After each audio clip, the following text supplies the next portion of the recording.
Desde el estudio José Rafael Ferrari en el Centro de Noticias Televicentro, para Honduras y el mundo presentamos el foro líder de la televisión en Honduras.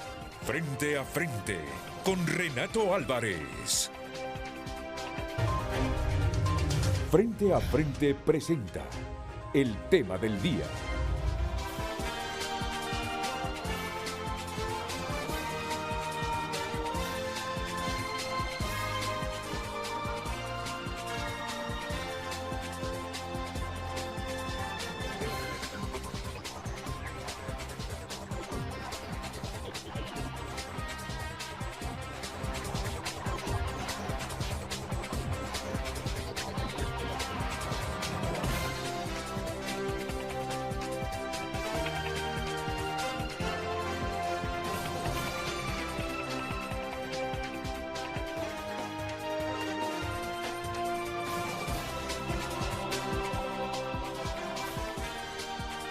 No ha venido José Carlos Cardona, siempre viene como 5 o 10 minutos tarde José Carlos Cardona.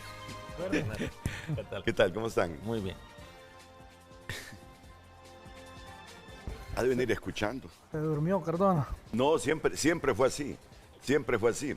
Es que siempre me carga como 5 o 6 libros. Te aseguro que hoy viene con libros. Historiador. Sí, el historiador José Carlos Cardona. Aquí han llegado ya don Héctor Soto y don Obed López. ¿No te genera recuerdos y nostalgia el pensar que hoy no estarás en el Congreso, Obed? Sí, exactamente el 21 estaba platicando sobre eso, estaba en mi oficina y estaba viendo, porque me gusta ver todos los programas. Sí. A la vez, tenía las computadoras. Sentía por un lado la paz, la tranquilidad, sí. porque nosotros eso lo vivimos 4 años. Llegábamos al Congreso desde las 9, empezaban los cabildeos, las sesiones no empezaban, tomando café, hasta 10 tazas de café, dialogando con todos los compañeros. Al final se acababan hasta las conversaciones, ya los chistes, porque hay que esperar, porque hay conversaciones por todos lados, ¿verdad? Entonces hay momentos donde no hay nada que hacer y es bien difícil. No, me equivoqué, mira, me equivoqué, solo discúlpame. Hoy viene sin libro José Carlos Cardona. Ah, lo tenés en el carro. ¿Cómo estás, Renato? ¿Qué tal? Qué gusto. ¿Cómo estás? Héctor, qué gusto. Al fin conozco a Héctor. Ah, ¿de veras? Sí, ha sido de los analistas estrellas surgidos en esta coyuntura, ¿verdad? O sea que frente a frente nunca habías estado con él. No lo conocía en persona tampoco. No, a ninguno de los dos, ahorita no estamos conociendo. ¿Con Obed igual? Tampoco. Sí, bueno. no habíamos estado en foros.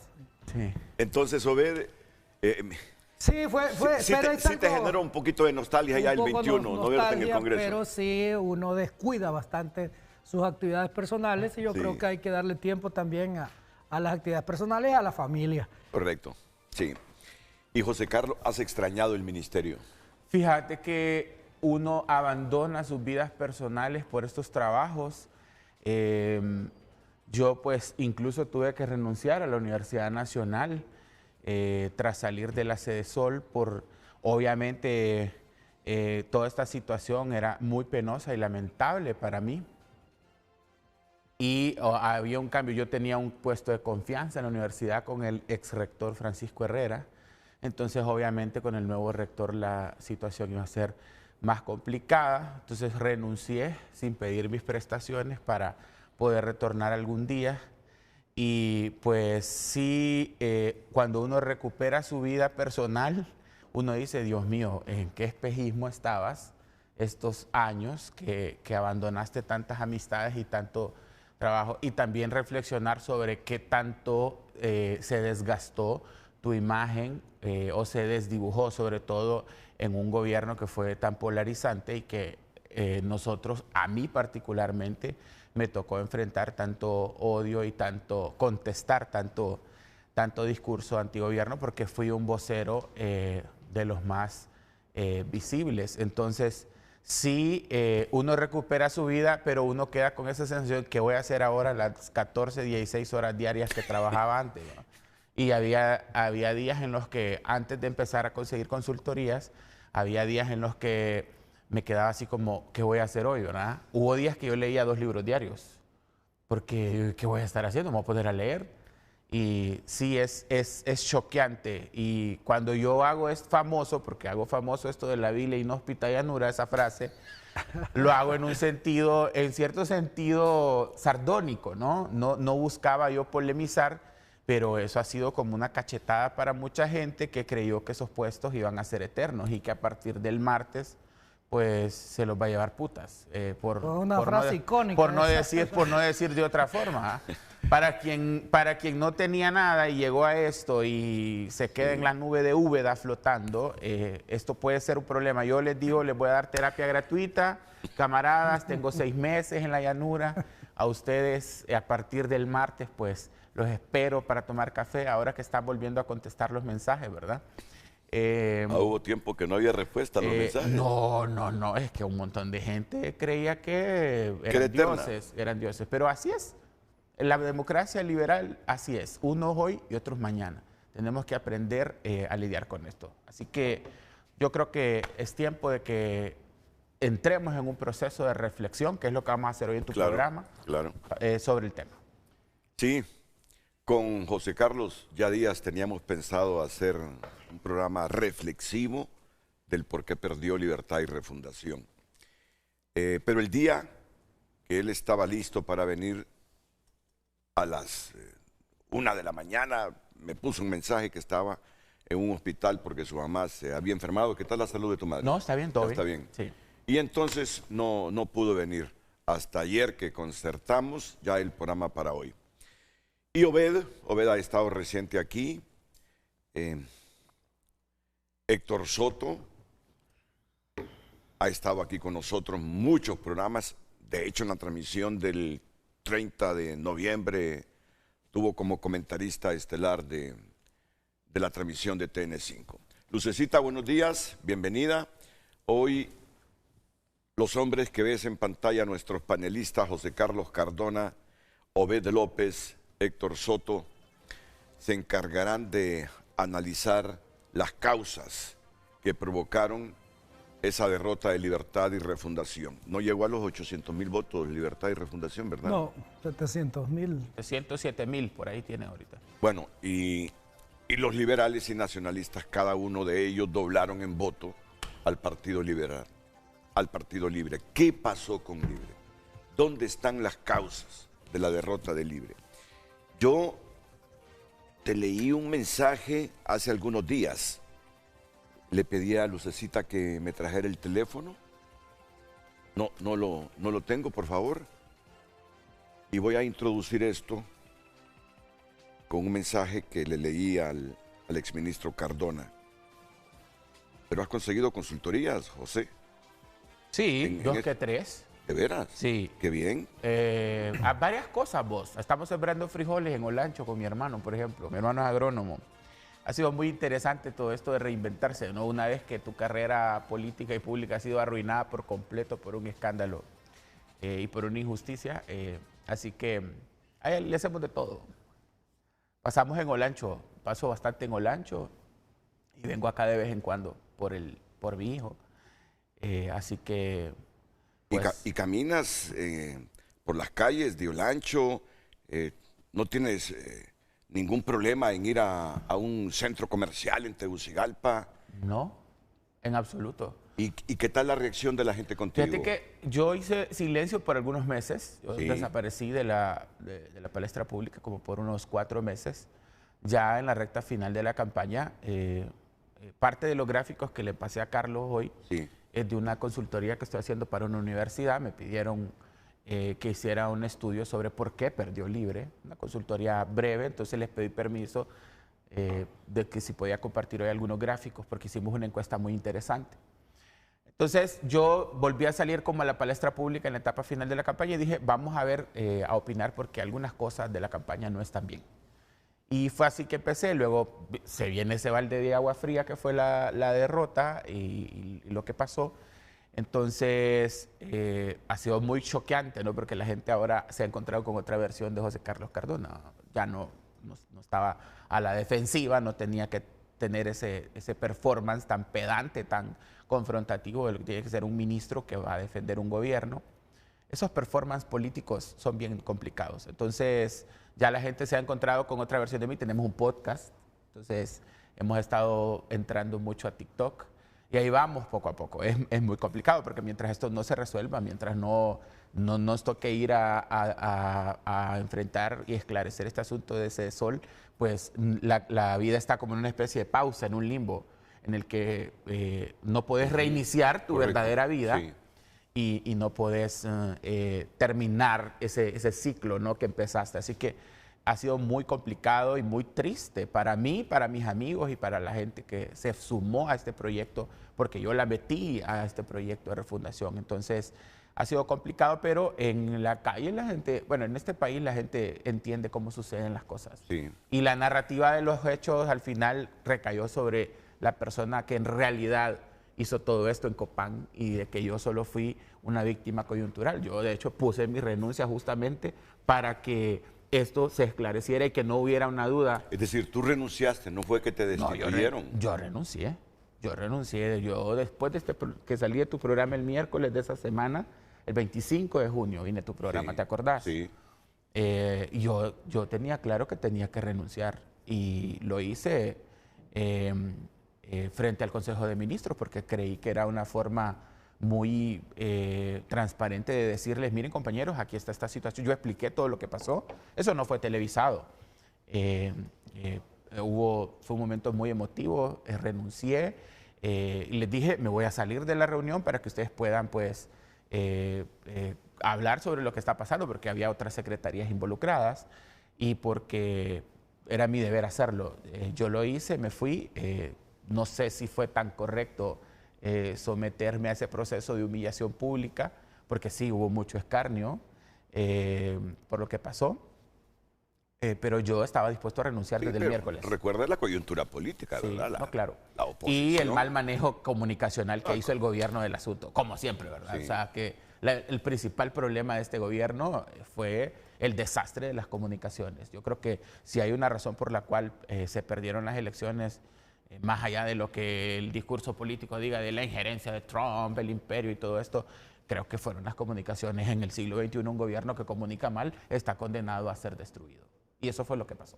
Y cuando ves en esas transmisiones últimas, en la instalación de la Junta Directiva Provisional a Isis Cuellar, si es que has estado pendiente de todo este proceso. Ahí tiré unos riflazos, en redes sociales. Yo dije, o sea, se tomó una decisión. La decisión era, esta mujer es la que nos cuida los votos en Copán, sí, en parte en Ocotepeque, porque ella era la líder de Ocotepeque, parte de Santa Bárbara y parte del Empira. O sea, ella tenía una enorme influencia. Ella se autodenominaba la reina de Occidente. Obed te puede contar desde el Congreso la forma aplastante en la que ella tenía un enorme poder sobre el fondo de los diputados. Ella decidía cuántos millones se le tenía que dar a cada diputado. O sea, era una cosa espantosa. Entonces, se tomó la decisión de protegerla a ella y de que yo, pues... No, pero ahí sonaste mal. ¿Cuántos millones le iban a dar a los diputados? Explica bien que... Sí. ¿Cuánto era la cantidad que tenían los diputados que administrar o gestionar de ayuda? ¿Verdad? Que gestionaban los proyectos. Los proyectos. Sí, efectivamente. O las becas. Que en el caso de ustedes, por ejemplo, 100% eran becas. El doctor Hugo Noé Pino, 100% eran becas. Entonces, se tomó la decisión de protegerla. A ella le siguieron mandando todas las ayudas del gobierno, ¿no? Le mandaron decenas de contenedores de bono tecnológico. ¿En medio del escándalo? Sí, claro que sí. ¿Quién protege a Isis? ¿Quién es el padrino político de Isis? No lo sé, eso lo tendrás que... se sabrá en su momento. Es parte del análisis eso. Sí, pues. Entonces... ella pactó, el Partido Libre en Copán está destruido por completo. O sea, la animadversión hacia ella generó una polarización tremenda. Y ella pactó con los liberales y los nacionalistas para que los alcaldes liberales y nacionalistas pidieran el voto para la fórmula de ella. Y pues se le dieron de parte del partido todas las credenciales de escrutadores y de secretarios para que ella tuviera un control total de las urnas. Yo lo denuncié también en mis redes de que se impugnara. Se mandó al CNE y mandamos un proceso de que revisaran 70 actas, en donde para nosotros había una inflación, pero eso obviamente no procedió y tampoco procedió ante el TJE. Entonces, ahí está sentada. Creo que el fuero legislativo la protege. Y pues a ver qué sucede, ¿verdad? La auditoría está en proceso, están revisando, ya entrevistaron a toda la gente beneficiaria, están entrevistando a un montón de gente. Yo estoy esperando que me tomen mi declaración. ¿Está investigando el Ministerio Público ese caso? Sí, claro que sí, ellos han ido a campo. Bueno, yo a través de mi apoderada legal estamos pendientes. Yo soy un hombre responsable. A mí me tocaba rendir declaración el 8 de octubre o el 10 de octubre, no me acuerdo. Luego se pospuso porque seguían las auditorías en proceso. Y estamos esperando. También estaba pendiente del Tribunal Superior de Cuentas, que es una instancia administrativa, ¿verdad? El informe, como tú sabes, lo publicaron y en el informe decía básicamente, yo no tengo nada que ver en eso, que todo eso fue una cuestión que se fraguó y se hizo en Copán, en territorio, por los equipos de ella. Y pues toda esa situación se va a dirimir cuando se terminen las auditorías y se termine de investigar todo el ciclo del proceso en el Ministerio Público. Así que habrá que esperar y que se resuelva esta situación tan desafortunada, ¿verdad? Yo no tengo ningún temor. Si se va a emitir un requerimiento fiscal, pues vamos a tener que enfrentarlo, vamos a tener que ir a enfrentarlo y a resolver esta situación.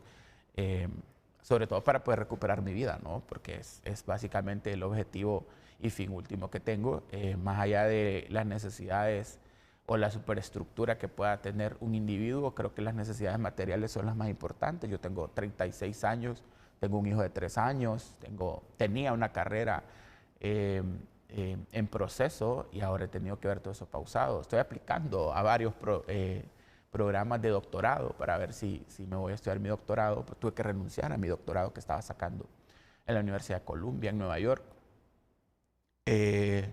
Se me denegó el derecho de poder reconstruir mi vida hasta que esto se aclare, ¿no? Así que vamos a ver qué sucede.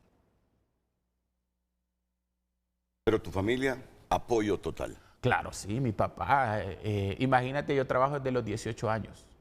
Y después de 18 años de trabajar, todos los días empezar a que te mantengan tus papás. O sea, eso ha sido una parte como muy interesante. O sea que en este momento dependes de tus padres. Sí, mi papá está pagando los honorarios legales. Yo no tengo dinero, Renato. O sea, la gente cree, siempre hay gente que te jode por redes sociales o que te grita cosas. Y hay gente que dice, devuelve los millones que te robas. ¿Cuáles millones? Yo no toqué ni un peso de eso. O sea, lo único que yo tengo de este gobierno es un carro. Yo te lo dije a vos una vez, yo no tengo casa. Ahorita fui a retirar mis aportaciones de Injupen, de todo lo que me dedujeron estos 4 años, porque yo tengo cotización en el IMPREUNA, que están ahí congeladas. Entonces yo he tenido que ver cómo sobrevivir, porque ¿quién le va a dar empleo a una persona en un escándalo de esta magnitud? Nunca nadie me llamó del partido para decirme, te vamos a ayudar con pagarte un abogado. Esas cosas no suceden en Libre. O sea, que te lleve putas y mira cómo resolves. Afortunadamente los papás, sobre todo mis papás, bueno, todos los papás ven a sus hijos, vos ves a tus hijos como que tuvieran 3 años, claro. ¿no? O sea, Oye, me están casados los hijos de uno, pueden tener 40, 45 años, pero mientras el papá vive, el papá le resuelve todos los problemas económicos a sus hijos. Y entonces... Fíjate que mi papá me dijo, yo me tuve que mudar, de casa a un lugar pues más pequeño, porque incluso me separé en medio de este escándalo, se perdió mi matrimonio. Pero por el escándalo como tal. No, pasaron muchas cosas. Ah, bueno, eso es privado. Y el asunto es que yo me tuve que pasar a otra casa y recuerdo que mi papá me decía, venite para vivir a Olancho, hijo, acá para que te cuidemos. Le mando un saludo a mi papá, Carlos Cardona, en Catacamas, Olancho. Saludos, don Carlos. Saludos, don Carlos Cardona, en Catacamas. Y pues... ellos me han tenido que mantener estos meses. ¿Tu madre? Mi mamá vive conmigo, se ha tenido que mudar a vivir conmigo porque tenemos que cuidar al niño, ¿no? O sea, no es una cuestión... ¿Pero dónde vives? ¿Vives allá en Olancho No, o estás en Tegucigalpa? El niño pasa una semana con ¿Tu ex? Con mi esposa y una semana Y conmigo. tu ex se convirtió en diputada, ¿verdad? Diputada, ¿Y ya. no sentiste algo en el corazón cuando la miraste ahí? Que, No, estoy muy alegre. Que el viceministro de Gobernación la llamó para comprobar el quórum. Sí, mira, más allá de todo, más allá de las cosas que pasan en un matrimonio, hay obviamente un niño de 3 años. Esa es la prioridad cuando una situación de esas pasa. Así que, pues yo la he felicitado, estoy muy contento porque haya salido diputada. Es un alivio económico para los dos, porque Rodrigo toma una leche un poco cara, es un niño un poco exigente. Y pues ambos pues llevamos una relación de completa cordialidad. Así que, mira, no es fácil que te destruyan tu vida a los 36 años. No es fácil que te sometan a un proceso de escarnio público. No es fácil que se destruyan tus ambiciones, tus aspiraciones, tus sueños y que tengas la lealtad que yo he mostrado a este proyecto de refundación. Cuando todo el mundo se sale de Libre y se van a tirar mierda y a ser enemigos del partido y a odiar a todo el mundo, porque esa ha sido la tónica de mucha gente que se va de Libre. Y yo, que soy una persona de fe, yo siempre soy evangélico desde los 15 años, para mí esto ha sido una prueba de mucho estoicismo. Y aquí estoy, no me voy a ir. Fíjate que hay amigos que me dicen, José Carlos, ¿por qué no te vas del país? Andate como se fue Valdía. Y les digo, a Nicaragua. Y les digo, pero ¿a dónde me voy a ir? O sea, no me voy a ir. Fíjate que el otro día me fue a visitar un amigo. Yo tengo una biblioteca de 4,000 libros.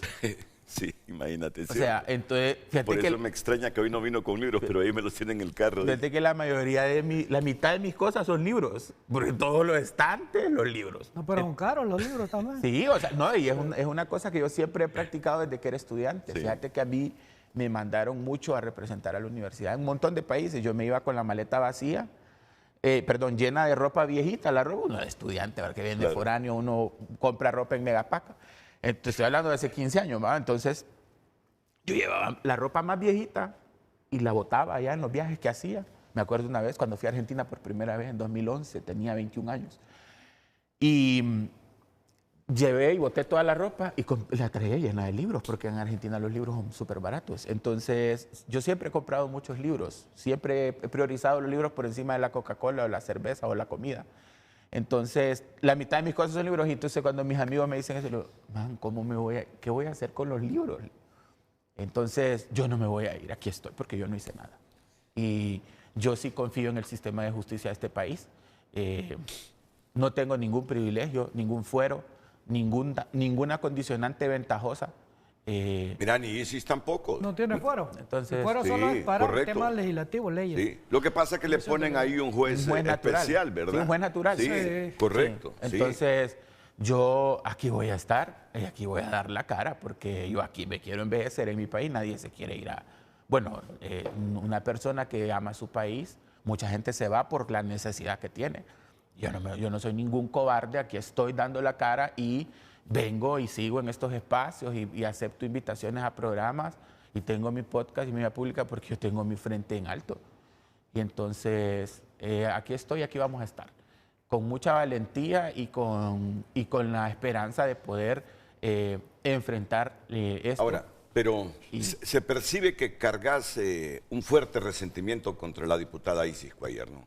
Fíjate que no es personal. No es personal. No es personal.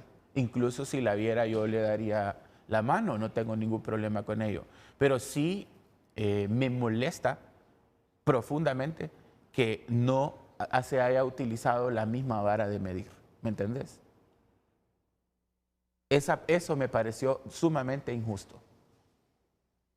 Pero toda la gente, un amigo que es amigo tuyo, por cierto, y que es un gran amigo, y le mando un saludo, Raúl Valladares, que para mí es como un padre político porque él me ha asesorado desde que yo llegué a este puesto, sin conocerme. Un día me miró en Casa Presidencial, me pidió mi número y ha sido una de las personas que mejores consejos me ha dado en la vida. Me dijo, los políticos así son, me dice. usted es un técnico, usted llegó por sus capacidades técnicas a cumplir una misión y los políticos van a desechar a quien tengan que desechar para poder avanzar en su agenda que es política. Así que eso es lo único, pero no es nada personal. Ok, muy bien.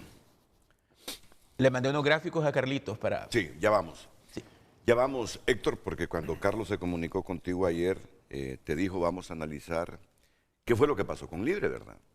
¿Qué fue lo que pasó con Libre? Porque perdió Libre y Obed también está informado. José Carlos igual. Y por ahí va la pregunta a Luz. ¿Por qué perdió las elecciones Libertad y Refundación? Ah, ya miro que la tenés pulida.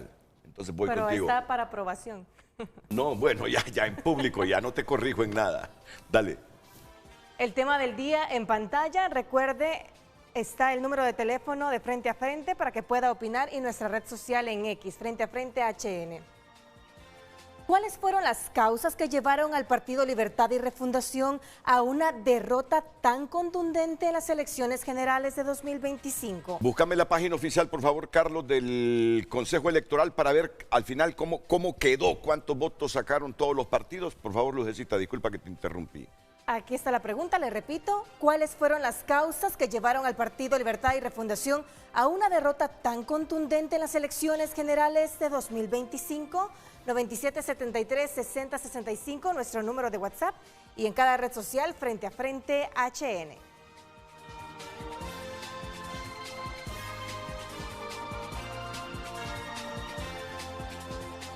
Me están buscando los datos del Consejo Nacional Electoral. Muy bien, ok. Y bueno, no he presentado a Héctor Soto. Héctor, bienvenido. Gracias, porque siempre que te invitamos, tú has sido muy leal con nosotros, acepta las invitaciones. Gracias. Bueno, y a ti te tienen como simpatizante de Libertad y Refundación. Vos sabés que aquí le ponen nombre y apellido a todo, lo estigmatizan. ¿Tú perteneces al Partido Libertad y Refundación? Yo simpatizo con Libre, pues obviamente he estado bastante, digamos, distante, ¿no? Por el hecho de que... ¿En el activismo? Sí, que he vivido mucho tiempo fuera, porque Libre de alguna manera es el reflejo de luchas sociales e históricas que se han dado y habemos muchos acá que incluso compartimos esas luchas antes que la existencia misma de Libre, ¿verdad? Yo en el golpe de Estado era defensor de derechos humanos y me tocó exiliarme justamente por la persecución política, ¿no? ¿Para dónde te fuiste? Colombia. Y pues obviamente ahora ese proyecto y esas luchas materializadas en un partido hacen que uno tenga afinidad porque encuentra que muchas de las cosas por las que uno ha peleado, pues Libertad y Refundación las representa. Obviamente el partido fue evolucionando, uno se mantuvo muy ausente, por eso a Carlos no lo conocía en persona ni a Obed, pero hay una coincidencia alrededor de estos elementos políticos. Y obviamente frente a este escenario que se está dando hoy, que como toda democracia hay actores que ganan, actores que pierden, pues lo importante es que en medio de eso el país pueda avanzar. Yo creo que escuchando a Carlos uno también se da cuenta que la política muchas veces uno la deshumaniza, pero realmente lo que Carlos retrata también nos permite identificar que en la política también muchas de esas discusiones pues evidencian esas suertes que se pueden correr. Obviamente yo espero que Libertad y Refundación, como todo partido en democracia, pueda seguir compitiendo, que obviamente a los que ganaron les vaya bien. Yo creo que también tiene que haber una responsabilidad democrática con ello. Hoy el país le ha dado la oportunidad al Partido Nacional, algunos lo cuestionan, otros no, pero en todo caso la responsabilidad democrática nuestra es que al presidente Oinás Riasfura le vaya bien. Ahora, será su desempeño el que definirá si esas cosas le hacen ganar el respaldo ciudadano o si lo hace mal, ganar rechazo ciudadano.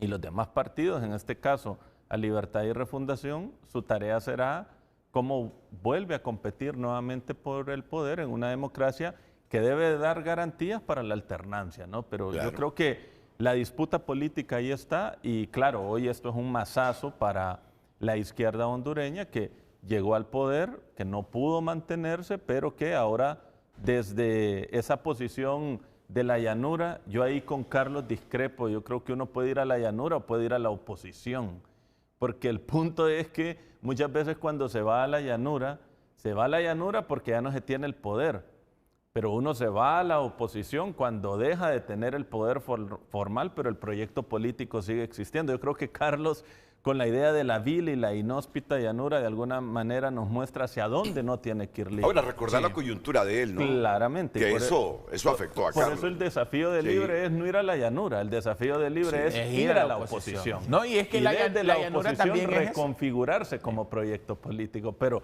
la materialización de esa idea me parece que da forma de hacia dónde ir y hacia dónde no ir. No hay que ir a la llanura, hay que ir a la oposición. No, claro. Ese es el lugar correcto. Claro. Sí. Y bueno, ya la historia de Obed, tú fuiste liberal. Tú pertenecías al Partido Liberal o nunca perteneciste al Partido Liberal. No eres la escinción del Partido Liberal, Obed. ¿Cuántos años tenés, Obed? Yo tengo 50, pero yo siempre he trabajado en una empresa privada. Sí. Okay. Para el 2009 yo trabajaba exactamente con el Instituto de Previsión Militar. Y en ese momento me incorporo a la lucha social en el Frente de Resistencia, más como un acompañante en las movilizaciones. Desde ahí me empieza a gustar la política. Y yo hago, después logro entablar una amistad con Russell, y de ahí empezamos a armar el movimiento de renovación en el Partido Libre ya. Pero yo no estuve en el Partido Liberal, fui votante, por supuesto. El Partido Liberal tenía un ala de izquierda. Correcto. Donde mis padres, mi padre es campesino, ya murieron, del Bajo Aguán, cooperativista, fue presidente de varias cooperativas allá en Orica, Sabá, Colón. Y él me impulsa junto a mis hermanos que también participaron en los frentes estudiantiles en la universidad, en el FRU, y en los frentes de secundaria. Entonces todo eso me ayuda a mí, a que yo desde pequeño asistía a las movilizaciones del 1 de mayo con mis hermanos mayores, y de ahí me gusta esto, ¿verdad? Pero alguna vez votaste por el Partido Liberal, ¿no? Y votaba por el Partido Liberal, sí. Pero no, era un votante que llegaba más y por la influencia de mis padres, pero yo les decía a ellos, estos partidos es lo mismo, no me gusta ir a votar, pero al final iba a votar y siempre votaba por los liberales, pero no había otra alternativa. Sí. Cuando nace Libre, sí, existe una alternativa. Había UDR, no votaste nunca por la UD. No voté por la UD. ¿De veras? No. Y ese era, ellos enarbolaban la izquierda. No lo sentía como una alternativa de gobernabilidad. Entonces no acompañé esas. Ok. ¿En algún momento votaste por el Partido Liberal o no? No, yo me formé, fui presidente de la FUR en los tiempos universitarios, formé parte de la juventud de la UD. ¿En qué yo sí voté por la UD. ¿Cuántos años tenés? 43. Sí. Pero mira, hipote, ¿va? Es que toca cuidarse, hermano. No, pero mira. Como tú, te miro rejuvenecido, con una piel de niño te miro hoy. ¿Sí? Sí, hombre, claro. No, en la UD, pues mi papá también fue miembro de la UD, Hermilo Soto, y en aquel momento muy amigo de Matías Funes, sí. Así que Matías me compartía los libros de materialismo histórico, materialismo dialéctico, entonces yo voté por la UD y luego por Libre. Pero no, por los liberales les deseo suerte y éxito político, pero nunca he votado por ellos. Yo entrevisté a tu padre muchas veces, a don Hermilo Soto. Sí, claro. Sí que yo soy el más veterano de este grupo. Sí, señor. ¿Y parezco el más joven? También. Te has rejuvenecido porque bajaste de peso. Sí. Siempre te sacan videos para tirarte mierda y te sacan cuando eras gordo, porque estaba gordísimo hace como unos 10 años. Pero te rejuveneció. Bajar de peso te rejuveneció. Y me imagino que tu salud mejoró también. Claro. Nunca sabe uno cómo están los órganos, ¿verdad? Es mejor no revisar, decía mi abuelo. Solo va uno al médico y ya se muere, dice. Mira qué contradicción. Yo amo la vida. Claro. Yo no me quisiera morir, te lo digo francamente. Sí. Amo la vida. Entonces, pero si amo a la vida, no debería tener ningún temor en hacerme los exámenes elementales de sangre para ver cómo está mi salud. Pero uno siempre carga unos temores a saber si... Claro, cada quien sabe sus excesos en la vida, ¿verdad? ¿Y qué te puede estar fallando? Pero el mensaje hoy, bueno, desafiemos nuestros excesos, aniquilémoslos y vamos al médico para que nos recomiende qué exámenes hacernos. Porque muchos tienen posibilidad de vivir más años si se dan cuenta que un órgano está fallando. Sí. Pero si por miedo uno no busca al médico y los laboratorios, sí, o sea, ese órgano se va deteriorando y pronto nos va a hacer colapsar. ¿Por qué esa sonrisa, Lucecita? Post en X. ¿Qué estoy haciendo? Y más si tiene la posibilidad de hacerlo, porque hay millones de hondureños que no pueden. Sí, pero mira, un examen de sangre, un examen de sangre... Es difícil.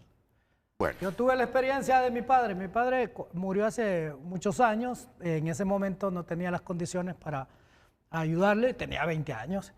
Y tenía un cáncer que ya era visible. Lo llevamos muchos años al hospital escuela. Pues era solo de un análisis de un médico que se tomara el tiempo para revisarle porque ya tenía ganglios. Y nunca lo hicieron. Siempre solo le daban unas pastillas, lo regresábamos a la casa, hasta que todos los hermanos pagamos una supuesta cirugía, porque supuestamente tenía en la espalda un tumorcito, algo así. Lo contratamos en el hospital adventista, recogimos un dinerito. Y cuando ya lo vio el internista, dijo, no, su papá lo que tiene es un cáncer en tu etapa terminal. Imagínate. Entonces esas son las cosas que se dan en nuestro país y hay que, hay que hablarlo también en estos programas, que falta mucho por mejorar. En Honduras es una sentencia de muerte. Una enfermedad de ese tipo es una sentencia de muerte. Yo enterré a una hermana, a una tía, a mi abuelo materno por cáncer, y eso es una sentencia de muerte. Para quienes no tenemos dinero, es una sentencia de muerte. Y fíjate que estaba leyendo el otro día, ya muchos españoles están reclamando porque ya operaciones las están posponiendo para 3 meses. Sí. Mira, aquí... La sanidad pública está muriendo en todo el mundo. Mira, aquí... Sí. Venga dentro de un año. No... En el mismo Seguro Social, sí. No digamos en nuestros hospitales heroicos. A nosotros nos pasó, Renato, con mi hermana, era una prima que nos creamos como hermanos. He tomado un medicamento para el cáncer que se llamaba Palbociclib de Pfizer, $7,000 el frasco. Solo lo traían una vez al año y ella consumía 3 frascos al año. Vos no tenés idea para una familia lo que es tener que conseguir $7,000 3 veces al año. Y te estoy hablando de un medicamento que para el tipo de cáncer que ella tenía era barato. Conocimos casos en esos años, te estoy hablando de la pandemia, conocimos casos de gente que consumía medicamentos de $20,000 que solo el Seguro Social los traía una vez al año. ¿Cómo hacían para el resto del año? Frascos de 30 pastillas y se tenían que tomar una diaria. La gente se muere. Se muere. Así que... Bueno, miren. Los gráficos. Ya nos sentimos descargados, en ambiente, cómodos, para ir a la primera pausa y venir a analizar las causas que llevaron a esa derrota estrepitosa a Libertad y Refundación. Ayer vino un alto funcionario, claro, no voy a decir el nombre. ¿Cómo lo voy a decir? Es revelar mi fuente. Ahí estuvimos en mi oficina, como 2 horas. Alto funcionario. Mira, y me dijo, Renato, perdimos por la candidata, me dice. Ustedes saben que yo estimo a Rixi, la conozco desde hace muchos años. Además es cuasi fronteriza con mi pueblo, solo Cedro nos separa. Él no entiende, no entiende el discurso que manejó hasta el final Rixi.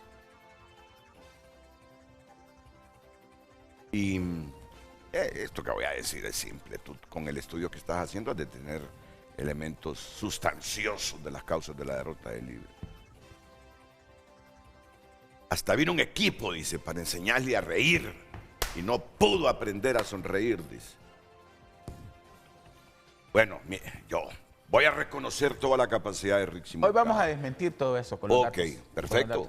Dime con los datos por qué perdió. Sí. ¿Por qué perdió? Sí. ¿Por qué perdió? El Partido Libertad y Refundación. Tú haces un estudio, me imagino ya, ¿verdad? Lo mismo que Obed y este hombre, ya lo han escuchado, que está haciendo una consultoría y que el patrocinador de esa consultoría le dio permiso para sacar unas gráficas. Y hoy lo vamos a hacer. Y de pie para ejercitarnos y estar. Y comentar, ¿está bien? Sí, muy bien. Después de la pausa comercial. El tráfico es presentado por Rendillantas. Arranca el año ahorrando. Ven a Centro Automotriz Rendillantas y aprovecha 60% de descuento en la segunda llanta. Sí, 60% menos. Muy buenos días a todos los televidentes de Frente a Frente, las 7:40 de la mañana. Usted puede ver ya las tomas aéreas de nuestro dron y también pues puede ver tomas también del alrededor del Congreso Nacional, donde si usted se dirige en la casa pues tiene que buscar rutas alternas porque están cerradas las vías que van para el Congreso Nacional, así también como para el centro de la ciudad, debido a la elección de la Junta Directiva Provisional del Congreso Nacional que se realizará ese día. Para que usted tome nota, y las calles cerradas en Tegucigalpa son la antigua funeraria de la Auxiliadora, semáforo esquina de Chinda Díaz, así como el semáforo del Parque Central, el acceso por la Arash y compañía, así como el Banco Occidente, la esquina de Tesorería General de la República, la antigua Casa Presidencial, también el puente del Estocolmo o Palo de Hule, como se le conoce, el puente de la isla, accesos peatonales del mercado de la isla y la salida del edificio Midense Soto. Estos son los sitios que están cerrados, 10 puntos, calles de avenidas que están cerradas en el centro de la capital para que usted pueda tomar rutas alternas. Además, el tráfico también vehicular es bastante pesado y congestionado en ese sector, alrededores del Congreso Nacional, además también de lo que es la Feria del Agricultor. Si usted viene para la feria también pues le estamos diciendo que puede ver las imágenes que también el acceso es bastante cerrado porque ahí está todo cerrado, bastante militarizado y también con miembros de la Policía Nacional quienes están dando resguardo al Congreso Nacional porque hoy se va a llevar la Junta Directiva Propietaria del Congreso Nacional, así que tome rutas alternas vía aérea. Usted está viendo lo que son los accesos que están cerrados. Le repito, la antigua funeraria de Auxiliadora, semáforo de Chindadía, semáforo del Parque Central, así como los accesos que están en la calle que va para Comayagüela, la esquina de la Tesorería General, la antigua Casa Presidencial, el Puente Mayol, Puente La Isla y acceso de puentes del Mercado La Isla, además de la salida del edificio Midense Soto, como el frente del Parque La Merced. Tome nota y busque rutas alternas. Esto es lo que se está realizando en este momento aquí en el Parque Central para que usted pueda tomar notas porque son las 7:42 de la mañana. El aviso para que usted tenga los televidentes de Frente a Frente para que puedan tomar rutas alternas y buscar alternativas si se dirige hacia el centro de la capital o a sus alrededores. Retorno con usted. Buenos días. El tráfico fue presentado por Rendillantas. Arranca el año ahorrando. Ven a Centro Automotriz Rendillantas y aprovecha 60% de descuento en la segunda llanta. Sí, 60% menos. Redes sociales es presentado por La Curazao. Red Sale, la primera gran liquidación del año. Tu mejor compra comienza con una Credi Oportunidad. Solo en La Curazao. Vamos a darle lectura a sus mensajes a través de X. Alan Alvarenga escribe: una de las causas principales es la impunidad contra los funcionarios del Libre que cometieron irregularidades. Y lo segundo, solo persecución política contra la oposición. Tercero, el mismo discurso de la narcodictadura sin ver los problemas del país. Y último, Luis Redondo. Edgardo Mejía escribe: 4 actos de corrupción como planilla falsa del Seguro Social, Cedesol, etcétera. Ni qué decir de los pendientes de descubrir el pacto de impunidad para proteger a sus corruptos de antaño. Luis Redondo y el peor Congreso de la historia. Gobernó Mel y no Xiomara. La Presi Canchita, etcétera. Causas de la derrota de Libre: prometer la Sisi y no traerla, el gobierno que no la traiga cae, desaparecer 2.000 millones de dólares de las reservas, tener a pedantes, majaderos, maleducados de ministros como Cardona, Salgado y Torres, escoger a Ramona, la agria de candidata. Ya que Cardona no me permite expresarme en su Facebook, lo haré a través de Frente a Frente. Cardona sabe que no acepta que facilitó el poder a Cuellar y en Santa Bárbara a otra igual, Angélica Smith, consiguieron el repudio. En Occidente todos sabemos, Cardona causó daño en Santa Bárbara. José escribe, en su tiempo andaba de pedante el caballero presente, ahora que cayó en la realidad de Libre, anda confesando sus pecados para quedar bien. Libre tiene que desaparecerse para el 2034, declarar terroristas a los colectivos. Son algunos de los mensajes a través de nuestras redes sociales. Continúe enviando sus mensajes. Recuerde que también lo puede hacer a través de WhatsApp, licenciado Renato.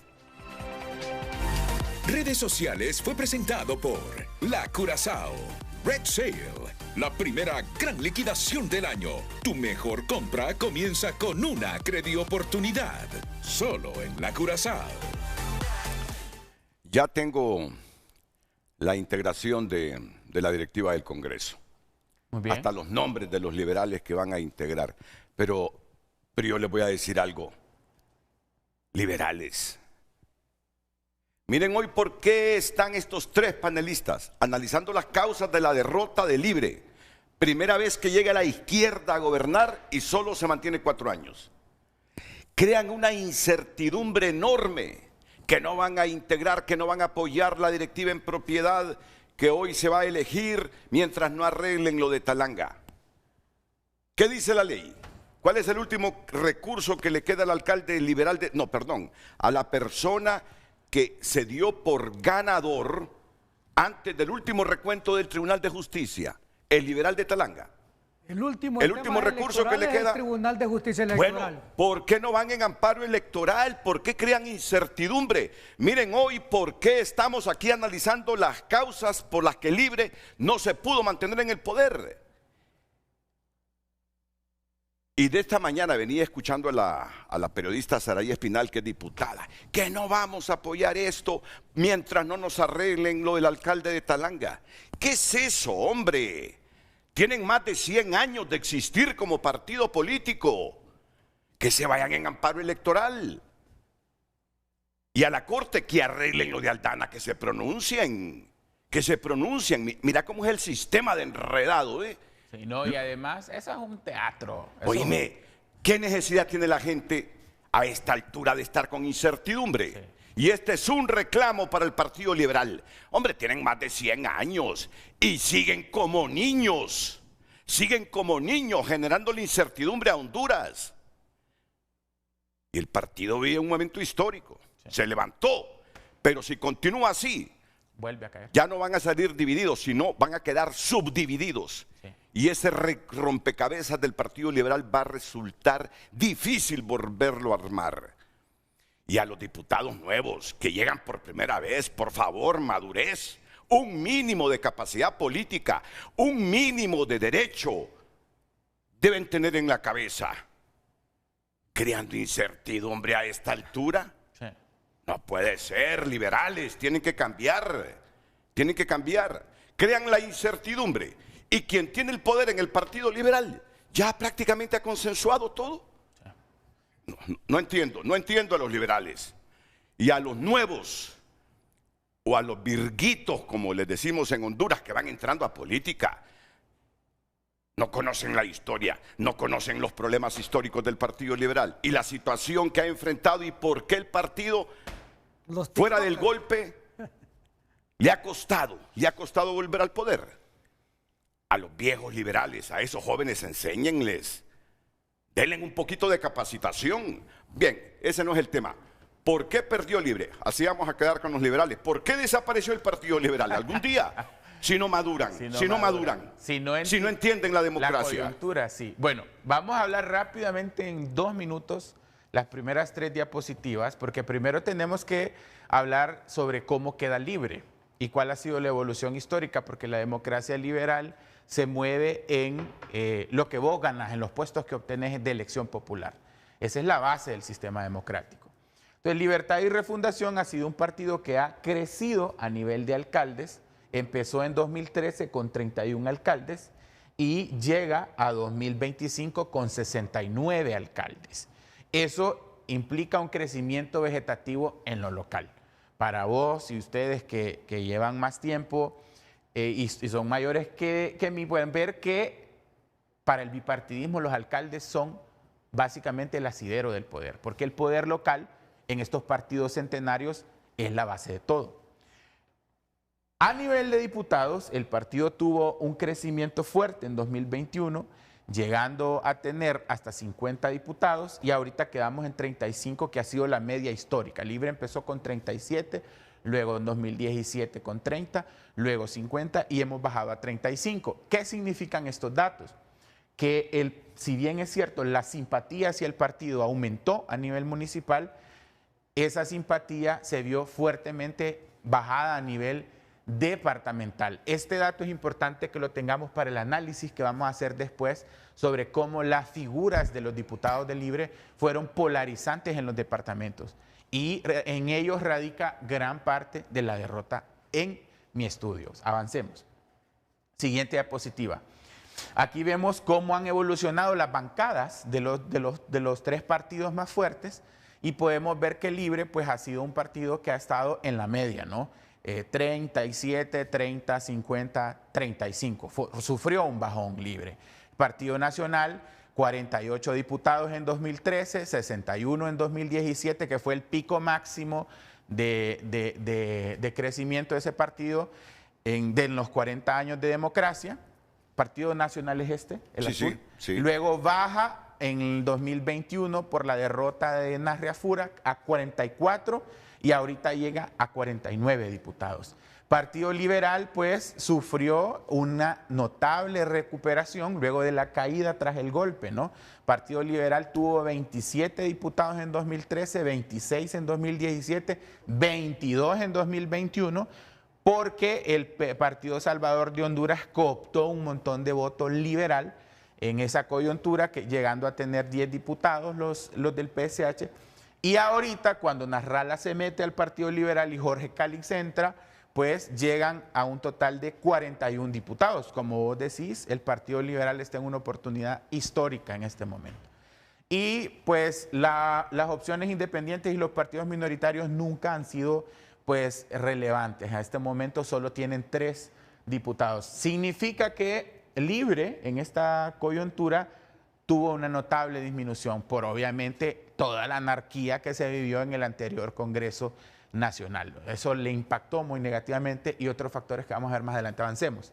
La siguiente es lo de los alcaldes, que para mí en esto se debe enfocar Libre. Creo que el futuro del partido es el retorno al poder local y la descentralización en la toma de decisiones, porque lo que vemos es que Libre es esta línea roja. El partido, si se fijan, Partido Nacional ha ido a la baja con la cantidad de alcaldes, Partido Liberal a la baja y el Partido Libre es el único partido que cada elección aumenta su cantidad de alcaldes. Significa que hay un crecimiento orgánico del poder local y esto es algo que no se puede seguir negando.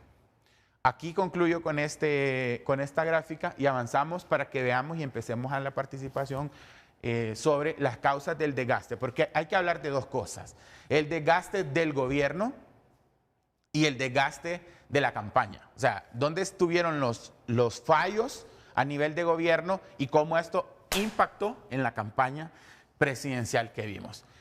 Básicamente, la consultoría que estoy haciendo se basa en 8 causas y hemos estado haciendo grupos focales, hemos estado haciendo entrevistas para hacer un pequeño estudio más amplio de cuáles fueron. Entonces, básicamente las causas son las siguientes y las enumero así para que tú abras el debate.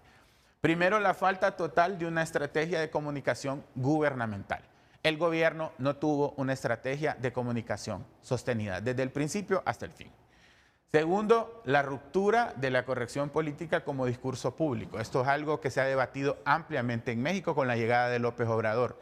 Cómo México solía ser ese país de la corrección política en la que los conservadores se repartían el poder y habían transiciones pacíficas y no pasaba nada. Libre rompe con ese discurso de la corrección política y traslada a la esfera pública y a la agora pública las discusiones en lo que podríamos llamar una ruptura con las normas tradicionales de la política hondureña. Los políticos en Honduras nunca se confrontan. Siempre resuelven las cosas detrás de una puerta y luego salen al frente a decir, ya resolvimos. Libre rompió con eso, pero esto en realidad fue negativo porque la población hondureña entró en un estado de crispación que obviamente fue una de las causas que generó una animadversión hacia Libre. La apertura de frentes de multiconflicto, nos peleamos con la prensa, nos peleamos con los grupos de poder, nos peleamos con los movimientos sociales, nos peleamos con las iglesias, todos estos frentes abiertos que nunca se podían cerrar los conflictos porque una coyuntura cedía a otra y así en cascada generó una bola de nieve que al final impactó en la decisión del votante. Las vocerías sin control, era toda esta gente diciendo estupideces y que rompía con la imposición de narrativas de gobierno. Entonces, un ministro estaba en un programa diciendo una cosa muy positiva del gobierno y exponiendo un logro del gobierno, y otro ministro estaba siendo ridiculizado por algo que dijo en otro programa de televisión, porque no había un control de vocerías, como si hubo en las mañaneras de López Obrador, por ejemplo, las vocerías del PSUV en Venezuela, que nadie se va a salir del guión, nadie va a decir nada que no esté controlado, el papel de los voceros en los gobiernos de derecha. O sea, modelos que hay en América Latina de que la comunicación y los canales se cuidan generalmente. Al final hubo un trabajo que se intentó hacer. Por ejemplo, este foro tuyo se convirtió en un importante espacio, pero ya estaba demasiado deteriorado eso de las vocerías y todo el mundo agarraba un micrófono y una cámara para hablar. Y eso generó un montón de voces altisonantes que derivaron en la derrota, ¿no? Impactaron fuertemente. El caos institucional y la invasión de los colectivos que le hizo un enorme daño a la gestión de ministros como José Manuel Mateu, por ejemplo, al inicio del gobierno en salud, le hizo un enorme daño a Narela Vélez en cultura, hubo un constante un ir y venir de tomas, y eso obviamente que es lo que podríamos llamar, siguiendo a Robert Dahl o estudiando autores como Chantal Mouffe, democracia radical, ¿no? Cuando la gente que te hace ganar la elección empieza a disputar los espacios, pero en un país tan conservador como el nuestro, eso generó una imagen negativa, ¿no? De repente había llantas frente a un centro de salud, llantas quemándose frente a un centro de salud o llantas quemándose frente a una escuela. Todo eso en un país donde la corrección política es la norma y donde hay ese discurso mojigato de que eso no debe estar pasando o que es anarquía y es caos,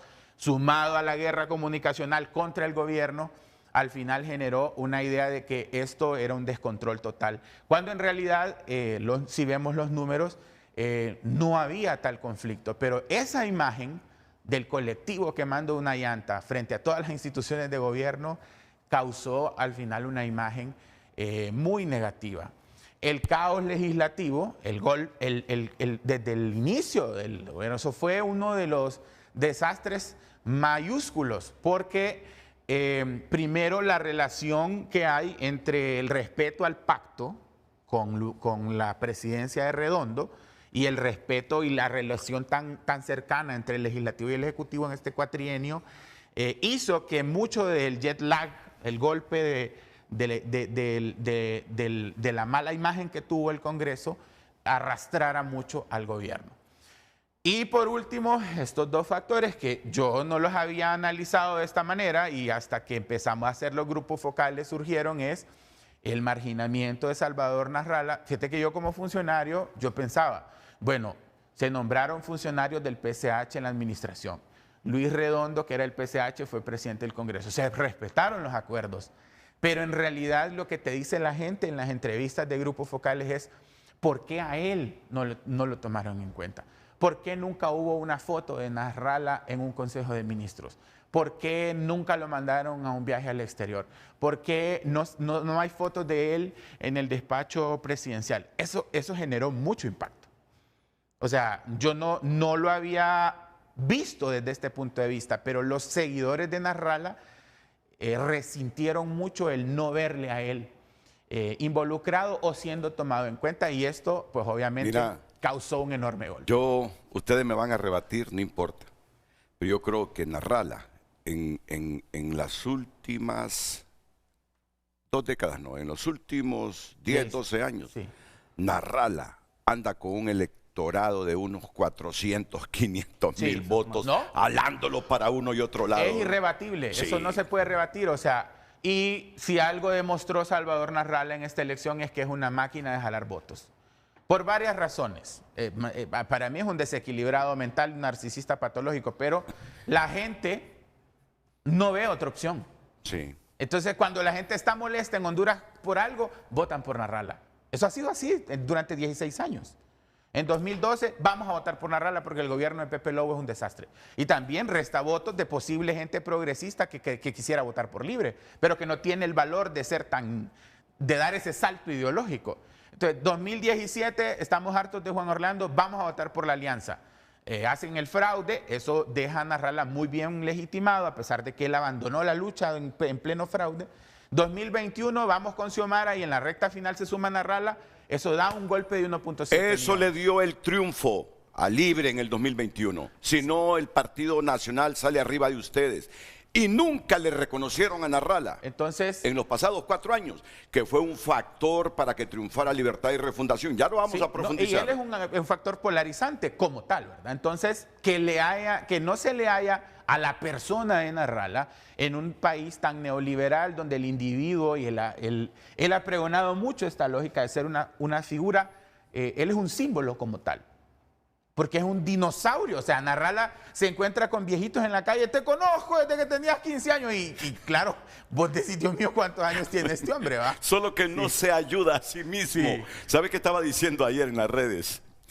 Que el Partido Liberal, algo así dijo, se murió con la postura que tuvo en la sesión de instalación de la Junta Directiva Provisional y que hoy se enterraba. Sí, o sea, él no se ayuda a sí mismo. Sí, él anda dando 500,000, 600,000 votos, pero siempre termina pegándose tiros en el pie él mismo. No, es que el problema de él es que abra la boca, ¿verdad? Si solo pusiera el Facebook Live para pedir el voto sería mejor para él.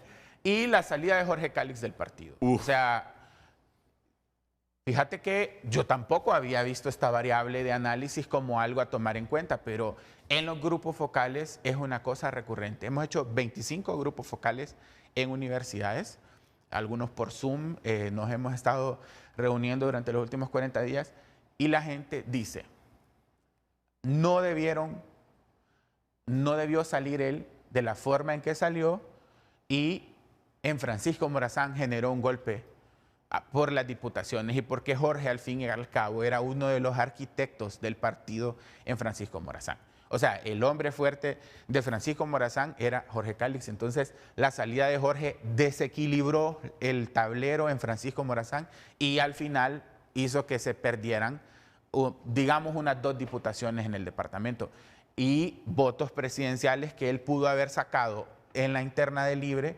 No lo sacó porque él se lanzó dentro del partido. No, pero está bien que lo reconozca, porque lo estás viendo no, ahora. Estas son observaciones. Pero cuando le metió aquella patada a Russell Tomé, tú decías, está bien que... No, claro, es que esto es un estudio académico serio, No, está bien, ¿verdad? correcto. O sea, yo acá no estoy hablando como militante así es. Del partido, tanto como tratando de ser objetivo en el análisis. Entonces, no sé si vamos a hablar de estos puntos. Claro que vamos a hablar, solo que después de la pausa comercial. Muy bien, solo que después de la pausa comercial.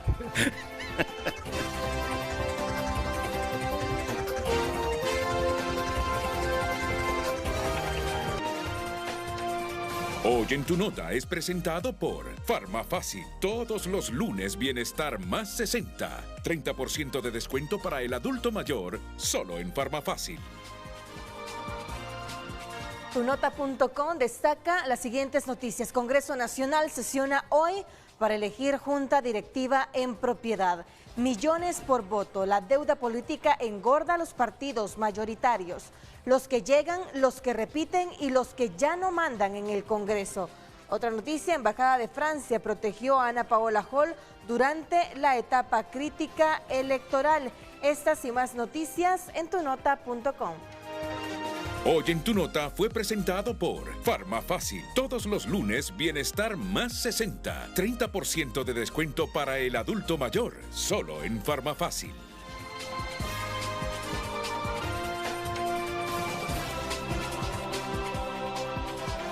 Obed, ¿qué tal está el café? ¿Está bien?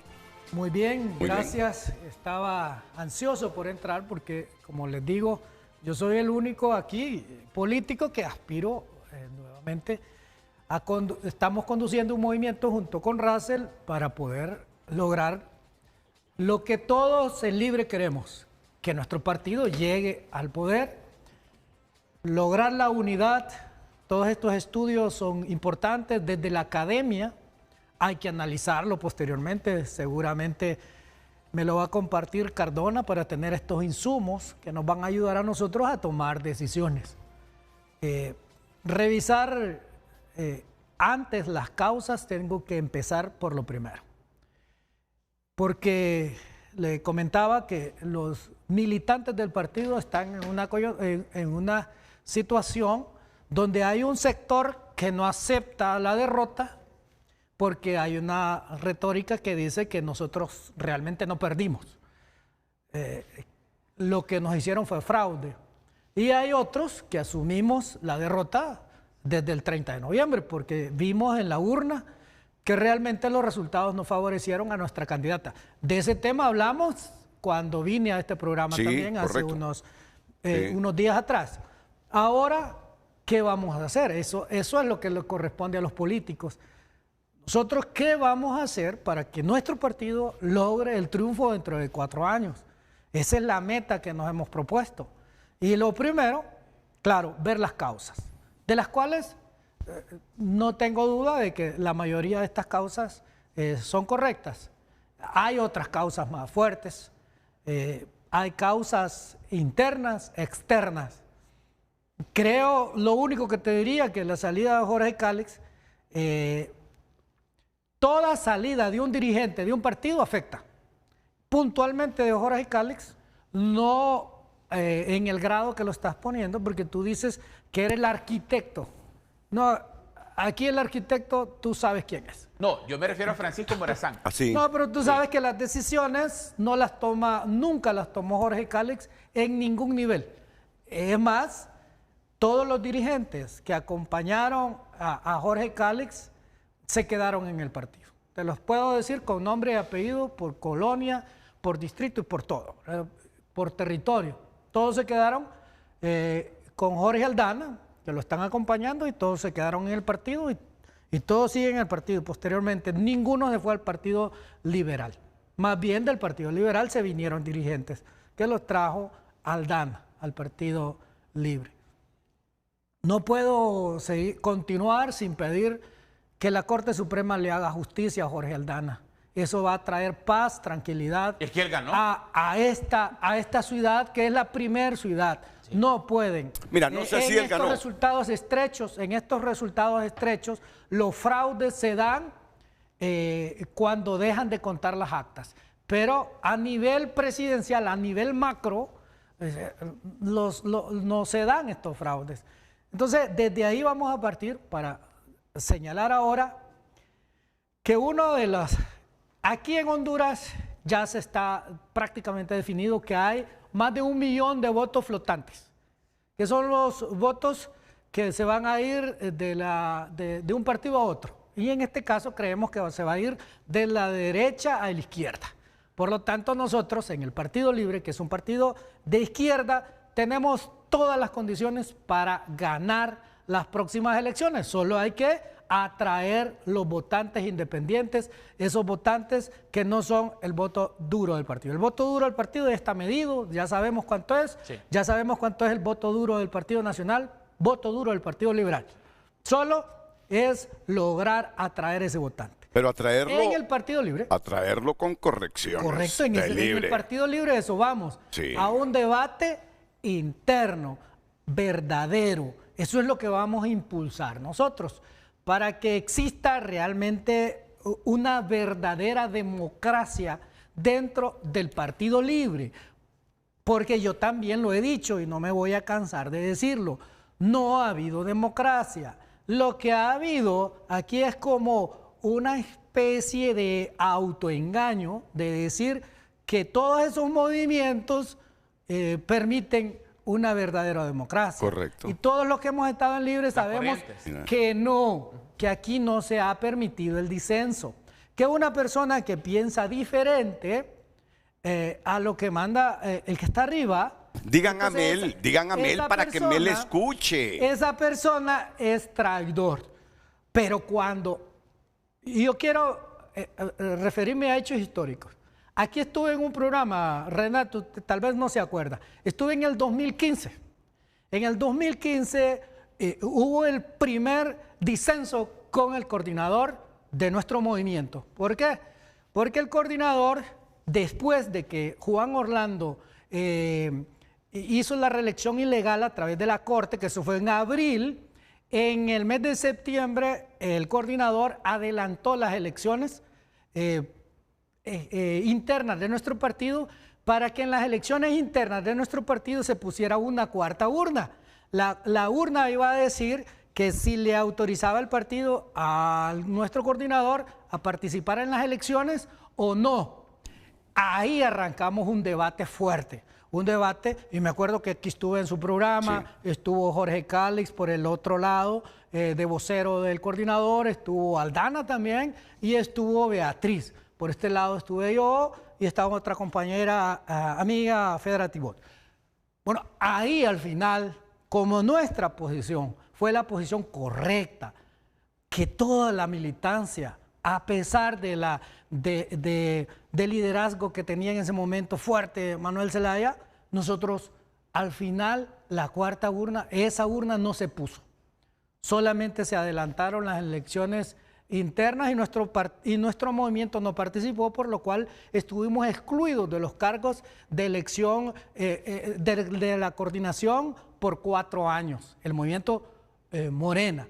Hemos tenido fuertes debates, hemos logrado superar mucho, pero todavía dentro del partido la estructura que dirige o del oficialismo es bastante fuerte. Debe de existir liderazgos con valor, de plantear las ideas, así como me he atrevido acá a plantearlas. Así debe de existir. Pero esto no soy yo, es unas ideas colectivas. Son muchos dirigentes a nivel nacional, a nivel departamental, que salgan y realmente expresen y acompañemos una idea de generar democracia dentro de nuestro partido. Así, siendo democrática, vamos a cambiar muchas cosas y vamos a generar un verdadero debate dentro de la coordinación nacional. Aquí en la coordinación nacional, y yo voy a decirle a algunos amigos que me han dicho, Obed, hay cosas que hay que decirlas a lo interno del partido, pero yo les digo, el problema es que no han habido espacios para hacerlo a lo interno del partido. Se han cerrado esos espacios. Los espacios de la coordinación nacional, yo he estado en la coordinación nacional en esas reuniones y no se permite una opinión diferente. Es más, la Asamblea Nacional, ya los delegados, pues ya llegan con una sola línea. Entonces no han habido aquí asambleas nacionales tampoco, porque realmente las asambleas nacionales se volvieron un meeting político dentro del partido. Me estás diciendo que hace falta democracia interna en Libre. En resumen, Obed está diciendo que hace falta democracia interna en Libre. Y todos los libres tienen temor cuando se refieren a Mel. Yo no tengo temor. Y es que yo soy de los que creo que en un país conservador como Honduras, la derecha le lleva una ventaja.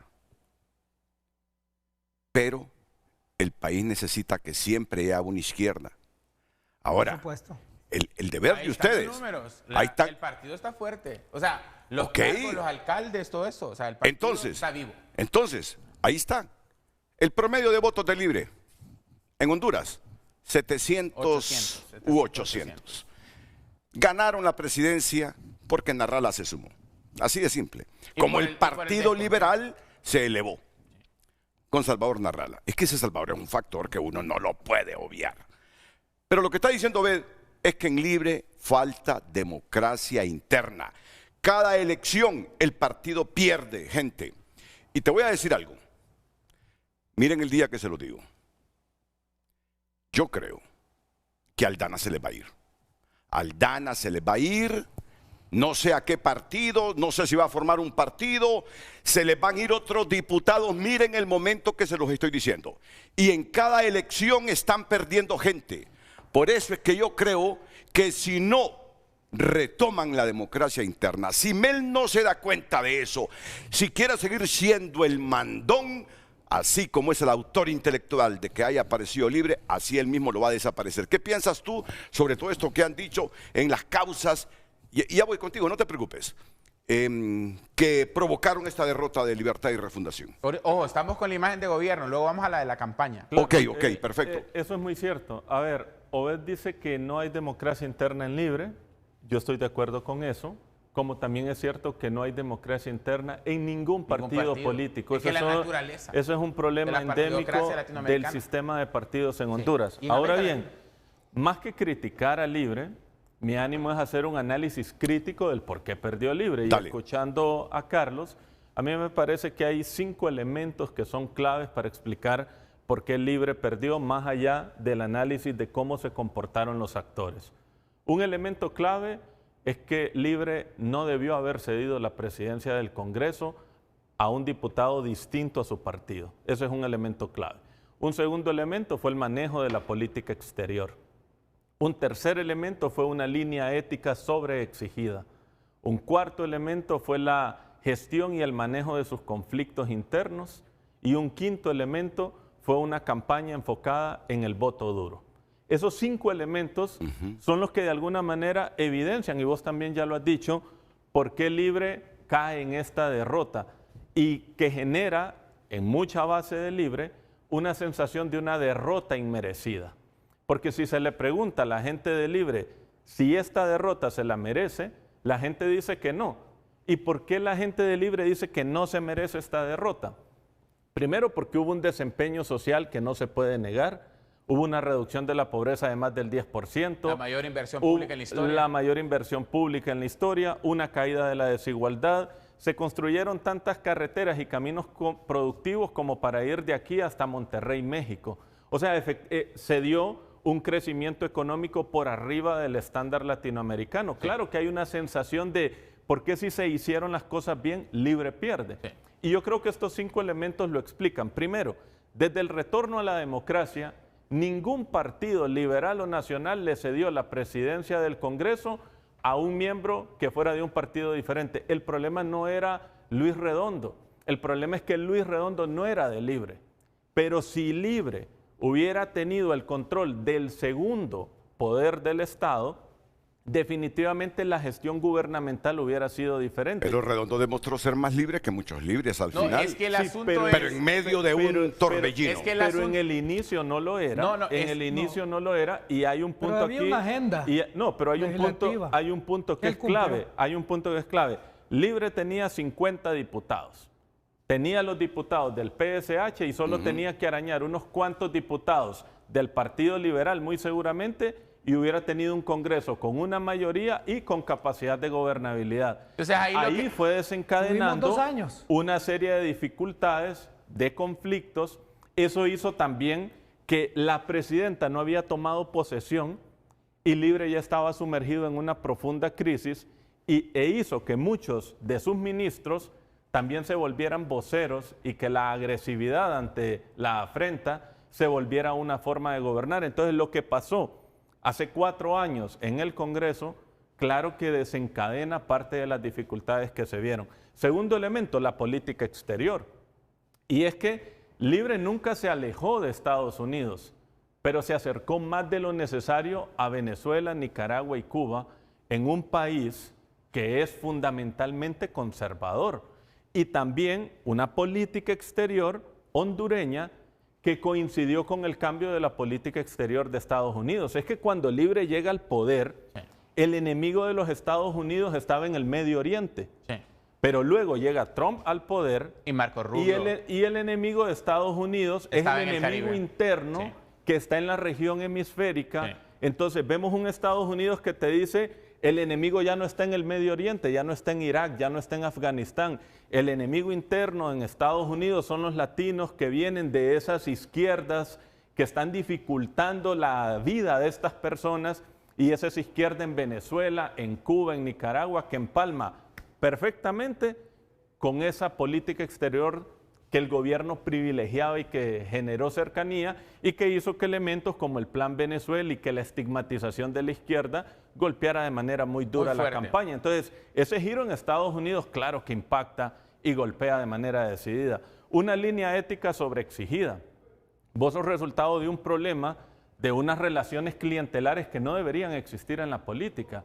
Pero sin lugar a dudas, el tema de los hospitales móviles y otros elementos de gobiernos anteriores superan el alcance de ese escándalo, pero también Libre posicionó una línea ética tan alta que cualquier elemento que se daba tenía una magnitud mucho más alta. La trampa de la superioridad moral. Correcto, entonces esa superioridad moral te decía que un escándalo de corrupción del bipartidismo del tamaño de un elefante era igualmente de escandaloso que una red clientelar del tamaño de un ratón, pero es que el Libre se puso esa línea ética y no la supo manejar. Es correcto. Un cuarto elemento es el manejo de la gestión de sus conflictos internos. Cuando vos vas y ves la papeleta presidencial de las últimas elecciones y ves que hay 5 candidatos presidenciales donde 3 de ellos están o estuvieron en Libre, estamos hablando de Nelson Ávila, estamos hablando de Salvador Narrala y estamos hablando de Rixi Moncada, te evidencia que el Libre también nutrió a los que decidieron competir con él. Y anterior a eso, si te vas a las primarias, también hay que poner a Jorge Cálix. Y si te vas antes, hay que poner a Wilfredo Méndez.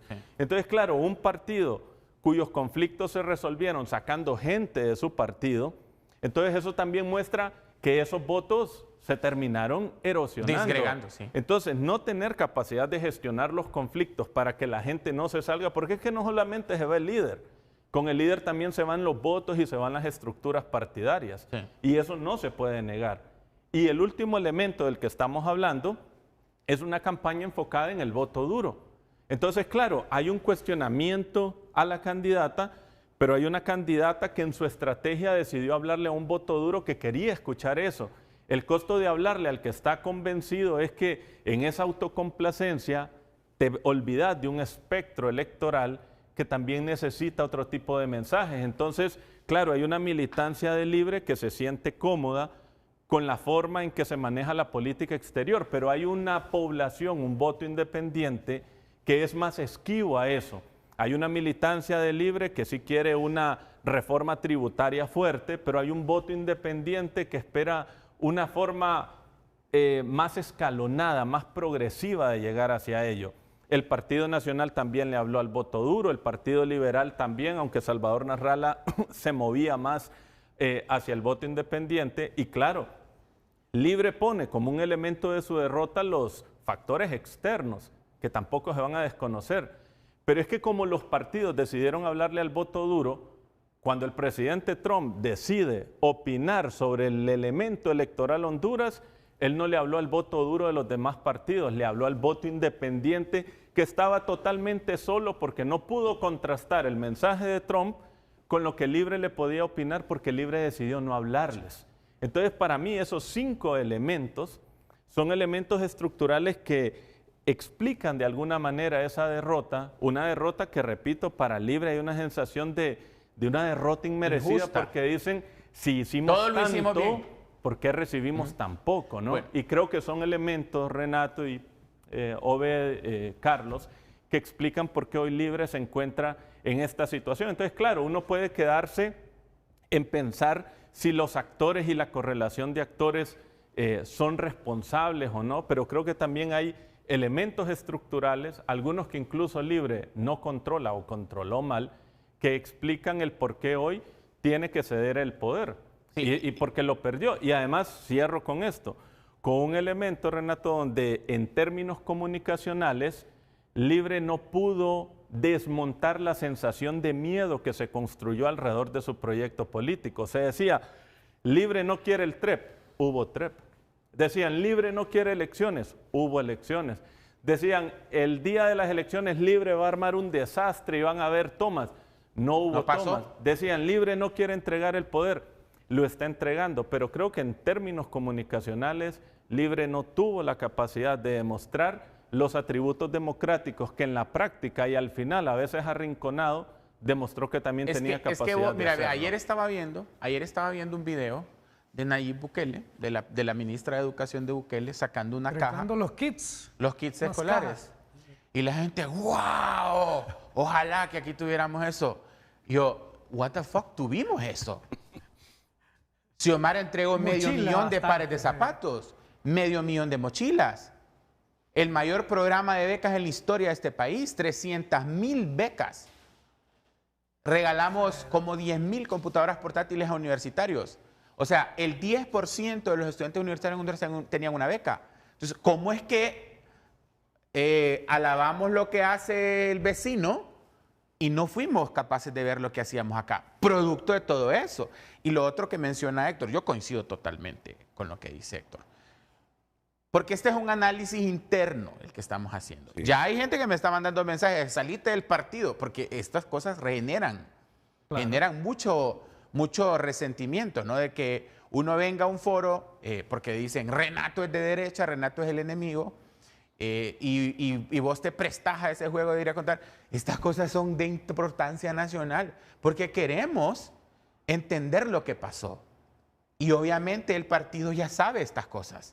Nadie dentro de Libre va a negar que estas cosas. Porque, Carlos, mira, son fácticas. Hay elementos facilitos de analizar, por ejemplo, cuando perdió el Partido Nacional. ¿Por qué perdió el Partido Nacional? Por su gobierno, mal gobierno. Pero hoy nosotros tuvimos un buen gobierno. Hicimos grandes obras. No estuviste, lastimosamente te invitamos, pero no estuviste en el lanzamiento de la beca Francisco Morazán. 3,000 estudiantes con su uniforme llegaron y recibieron su beca directamente de los cajeros de Banadesa, donde Banadesa les revisaba biométricamente y que cada beneficiario se asegurara de que se le pagara su dinero. La policía militar escoltando a los estudiantes, la policía, los bomberos. Fue algo hermoso. 3 entregas, 3,000 jóvenes, casi 10,000 jóvenes les dimos becas. Esas son grandes programas que también lo hizo Hugo Noé Pino. El programa de mochilas. Las mochilas. Nosotros entregamos algunas mochilas. Algunos diputados entregaron más que otras, pero yo entregué mochilas. Iban cargadas con cuadernos, con libros, con lápices, con colores. Algo bonito. La inversión en educación que se hizo. La presidenta Xiomara Castro deja 5,000 proyectos por inaugurar, o sea, que ya están listos para inaugurar y que no le ajustó el tiempo para inaugurarlos, de tanto proyecto que se hizo. Entonces, y ojo, aquí para cerrar, porque me gustaría que avancemos, porque nos hace falta más lo de la campaña. Sí. Cierro con esto. De todo esto, la presidenta logra salvarse. Hicieron un trabajo brillante y fue poner a la presidenta a inaugurar proyectos todos los días. Eso, obviamente, hizo que la imagen de ella logre salir bien salvada, porque la imagen de la presidenta es alta. El nivel de aceptación con el que sale Xiomara es mayor que el que salieron todos los expresidentes anteriores de los últimos yo ahí discrepo contigo. No. Ya esto es percepción. Sí. Claro, tú me estás hablando con ciencia. Sí. Yo hablo de percepción. Entonces, miren, ¿qué es lo que quiero decir? Ok. Que la gente cree que quien gobernó fue Mel y no Xiomara. Miren, por favor, yo sé el sentimiento que tienen ustedes para la presidenta Xiomara Castro. La percepción que hay en tu ese votante hondureño es que gobernó Mel y no Xiomara. No, Renato, por eso es que en México, y eso hablábamos cuando estábamos en los anuncios, en México, ¿qué hizo López Obrador cuando terminó su mandato? López Obrador se salió totalmente de los espacios públicos y le dio la imagen a Claudia Sheinbaum. ¿Qué decías? No, lo que te quiero decir es que las encuestas de salida de este gobierno van a evidenciar que Xiomara sale con una nota de aceptación muy alta. ¿Entre el voto duro de Libre? No. ¿Seguro que estoy hablando, ya las vas a ver. Ok, vamos a la pausa. Vamos a la pausa y vas a desarrollar eso y también la campaña. ¿Qué fue lo que pasó en la campaña? Que es otro factor que afectó al Partido Libertad y Refundación.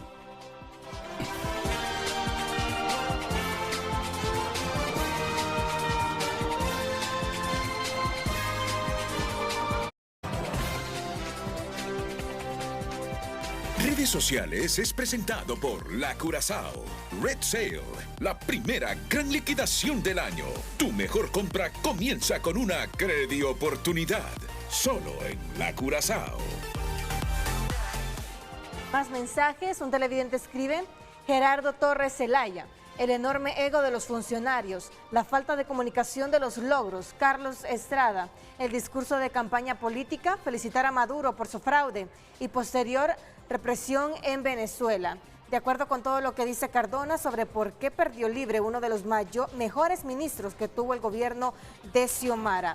Insultar a toda la población en lugar de conciliar y entender que eran gobierno para todos, que Honduras ocupa relaciones con todos los sectores. El mayor problema fue no reconocer a toda la población y que fueron electos para gobernar a Honduras. No solo a su gente, se dedicaron a gobernar para su gente, no para Honduras.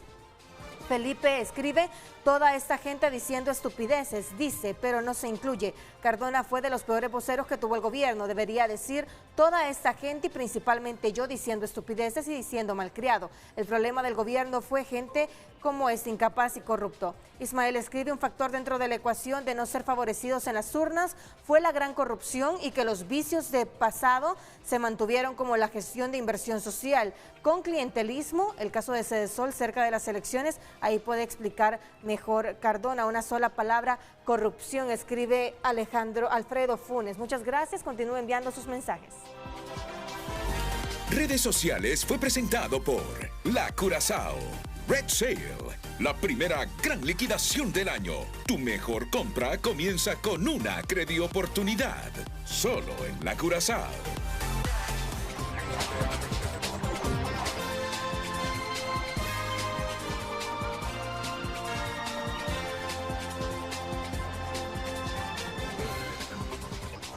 La campaña. ¿Qué fue lo que no funcionó en la campaña? Bueno, ¿dónde Cardona? está mi cámara? Acá, ¿verdad? Sí.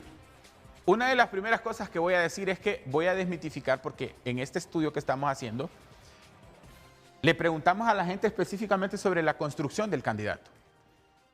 Y honestamente, a nivel de imagen, la mejor candidata fue Rixi. O sea, cuando ya le preguntas a la gente concienzudamente que analice vestuario, presentación, la forma de hablar, el tipo de ejecución de la campaña que hizo el candidato, Rixi fue la mejor. Entonces, es un análisis que hay que hacer porque hay mucho discurso misógino en contra de nuestra candidata, queriendo decir que ella es la culpable de la derrota. Estoy totalmente en contra de eso. Y este estudio lo demostró. En realidad, las campañas presidenciales son dirigidas por equipos. Y en esa multiplicidad de equipos se toman decisiones ajenas al candidato. Si el candidato está ahí nada más como generador de esperanza, porque lo que los políticos tienen que vender es esperanza. Y eso depende de muchísimos factores. No es que es la responsabilidad directa de un candidato venir y decir, por culpa suya perdimos, porque son decisiones multifactoriales y que son transversales. Ya vimos que, si te fijas en el análisis anterior, los problemas de imagen que tuvo el gobierno eran totalmente distintos a la imagen positiva que hay de la presidenta como tal. O sea, la mandataria Xiomara se despide con una imagen de honorabilidad, de humildad, una imagen que se construyó, ¿no?, con su trabajo. En el caso de Rixi, hubo una disonancia cognitiva entre la imagen que ella proyectaba a lo interno de Libre y el contraste con el voto indeciso, que es el verdadero elector en el país. La gente que elige presidentes en Honduras no es cachureca, no es liberal, no es de Libre, es la gente indecisa. Y el partido más grande de Honduras se llama TikTok. Hay 5 millones de personas en Honduras que no ven televisión, que no ven noticieros, que no leen periódicos, que no escuchan radio.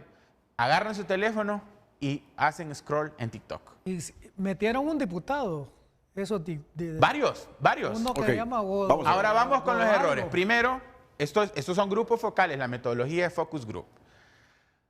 No hubo un barrido territorial de la precandidata y esto lo atribuimos porque hicimos una métrica de las actividades de los fines de semana que hacía Rixi luego de que el 1 de septiembre del 2024 la nombraron ministra de Defensa. Vimos, Rixi inició una gira departamental, visitó el Paraíso, visitó parte de Francisco Morazán, visitó el sur, pero cuando la nombran ministra, su ritmo de candidata bajó. Mientras Nasri y Nasralla visitaron más de 200 municipios. Ese bajón en el ritmo estuvo justificado porque había básicamente un consenso sobre que ella iba a ser la candidata presidencial. Y siento yo que ahí se generó una confianza, una falsa confianza en que no era necesario la territorialización de la campaña.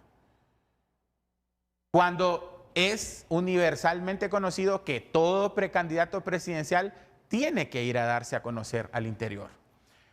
Segundo, Libre es un frente amplio. O sea, es un partido de muchas facciones que van desde liberales que salieron del Partido Liberal hasta izquierdas. La imposición del movimiento 28 de junio en las internas fue un factor que generó demasiadas divisiones. Sí. Demasiadas divisiones. Yo soy del 28 de junio y te lo digo, el resentimiento hacia el 28 en todo el país generó un grave problema en la campaña general. Tanto que mucha gente no quería ir a las concentraciones o participar en el proceso electoral general por los resentimientos que se habían generado por muchos factores. Y no solo les pasó en esta elección, en la anterior también. La centralización del poder en los diputados, el hecho de que se le dio a los diputados demasiado control, los diputados que coordinaban departamentos, ¿va? Demasiado control sobre la arquitectura y la operatividad de la campaña. Háblame de esto primero, el desastre de San Pedro Sula antes de la campaña que no abarcó TikTok. No abarcó TikTok.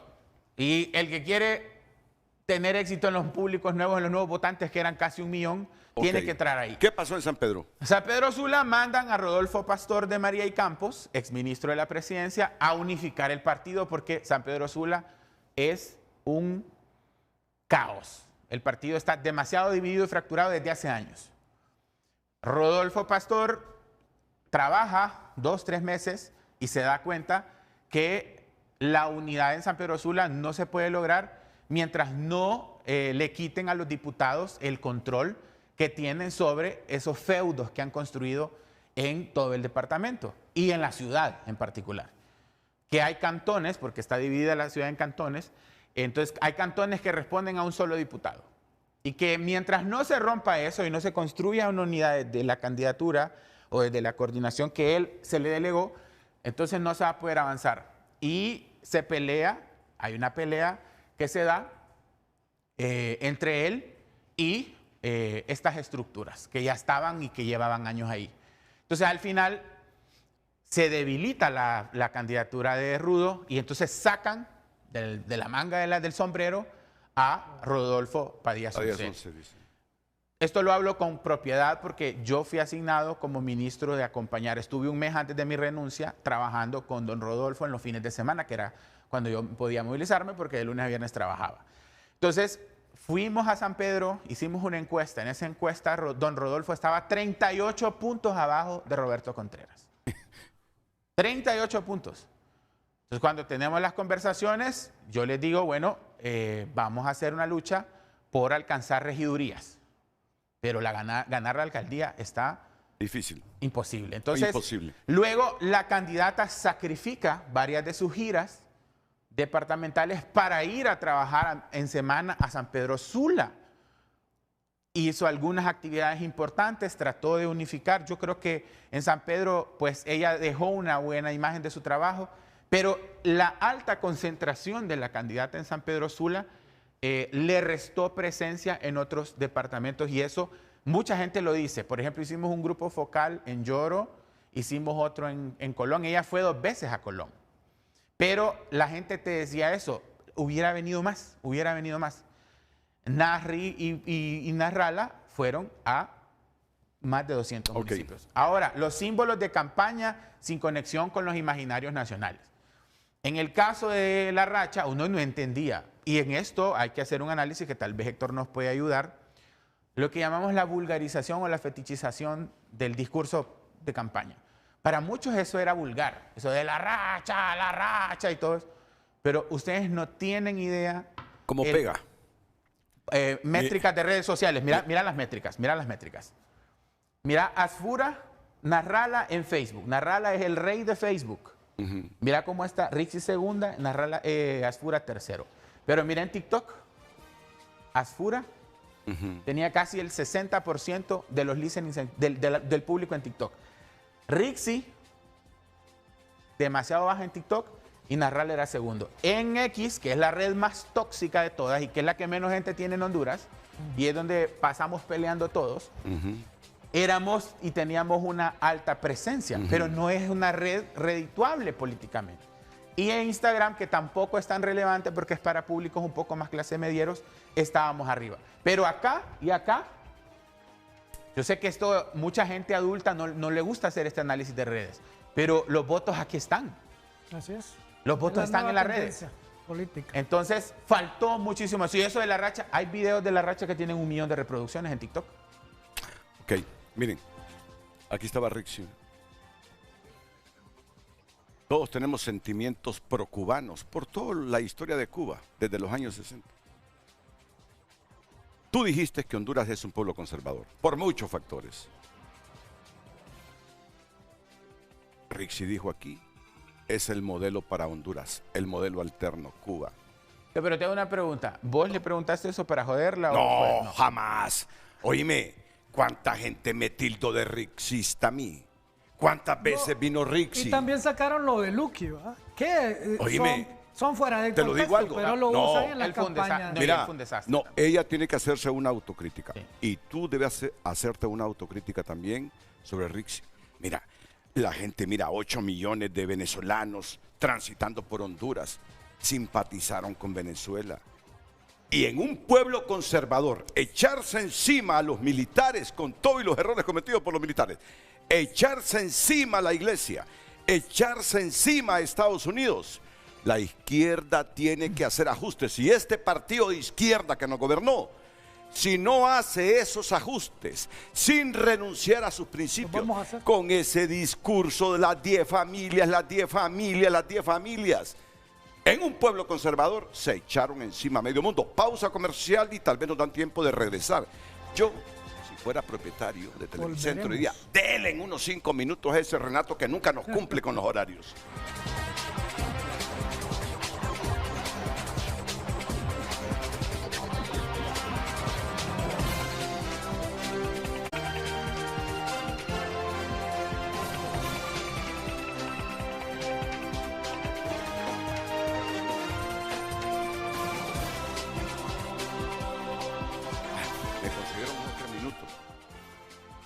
Cierto.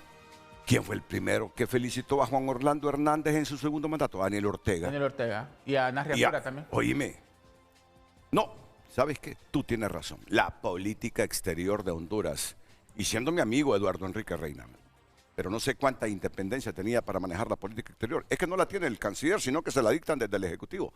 Mira, la política exterior fracasó libre. No supo canalizar esa política exterior en el objetivo de país y atraer votos. Hoy perdimos la guerra mediática. O sea, es que hay una guerra mediática, todos contra nosotros. O sea, eso hay que admitirlo. Perdimos la guerra mediática. O sea, ya aquí hay que ponernos a hablar de los factores externos que decía Héctor. Y hubo una guerra contra Libre. Pero lo más importante, Renato, ya que va a finalizar el programa, es decirle a los militantes del Partido Libre que hay esperanzas. El Partido Libre va a un proceso interno de debate, pero que el Partido Libre está fuerte, robusto, tenemos dirigentes en todo el país. Siempre y cuando Mel Zelaya se dé cuenta de eso. Van a haber cambios, el principal desafío de ustedes es Mel Zelaya. Y vamos a seguir buscando los cambios y vamos a buscar de nuevo en 4 años el poder. Así que adelante, compañeros de Libre, sigamos trabajando por este gran partido. Pero tienen que democratizarse internamente. Por supuesto, y Mel claro tiene que comprender eso. Si no él, el constructor de Libre, va a ser el destructor de Libre si no democratiza internamente el partido. Tenemos mucho respeto, pero que muchas veces estamos en contra de Héctor Soto. Sí, yo creo que es importante que Libre entienda que ahora pasa a ser oposición, que Libre en estas elecciones recibió un voto de castigo, como todo partido en gobierno, pero también un voto de miedo por esos temores a su capacidad democrática. Yo creo que comparto eso, Renato. Sí. Ahora Libre siendo oposición, su gran desafío es cómo construye una oposición donde democráticamente la gente perciba y vuelva a confiar en Libre sobre eso. Los partidos van y vuelven. Yo creo que Libre tiene las condiciones para eso, pero el mayor desafío es cómo se percibe democráticamente a Libre. Si logra saltar ese paso, creo que va a tener un buen escenario futuro. Esa quemadera de llantas en un pueblo conservador como el hondureño, no le favorece a Libre. Lo que nosotros tenemos que hacer, y digo nosotros porque yo no me voy a ir del partido, aunque todo el mundo pasa atacándome porque digo ciertas verdades, hay que venderle esperanza al votante 800,001 en adelante. Nosotros ya tenemos un voto duro, pero el resto del voto indeciso hay que venderle esperanza y hay que venderle fe. Si no, no vamos a pasar de 800,000 votos. Eso tenemos que asumirlo desde ya. Si vamos a hacer oposición, hay que vender esperanza. Entonces tienen que hacer recapacitar a los marxistas, leninistas que todavía quedan en Libre. Hombre, el mundo ya cambió.